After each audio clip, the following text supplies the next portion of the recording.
Jose, we just reached out to the National Security Council within the last few minutes since we heard from this Mexican governor about those two kidnapped Americans having lost their lives now. They are working to provide new details to us, working with their Mexican counterparts right now. We have heard from the White House over the course of the last 24 hours, though. Karine Jean-Pierre, the press secretary here, describing these sorts of attacks as unacceptable, saying that the president and the thoughts of the White House are with the families of the individuals, that they're going to be providing all the appropriate consular assistance that they can. Again, the law enforcement from the U.S. and Mexico working in tandem on this, try to coordinate the return of those individuals that, as Ken reported, now appear to be in American custody, which is to say they will be in some form coming home. Obviously, two of them sadly were killed here. It's worth noting that the FBI has been asking for more information to try to make arrests in this situation.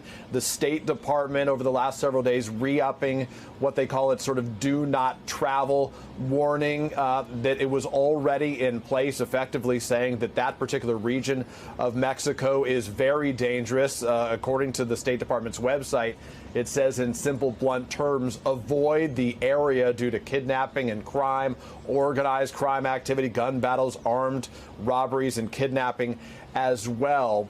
So those are the details as it relates to the White House at this moment. We should say this is also a politically perilous situation as well. It has become part of a wider debate right now about safety, not just along the border, but in the northern portions of Mexico, with some Republicans, including Tom Cotton, the Republican from Arkansas, criticizing President Biden and his administration, effectively saying that their failure to better enforce immigration policies at the border right now are in part to blame for the emboldening of the Mexican cartels right now, Jose. But obviously the number one priority for this White House at this time is not the politics here.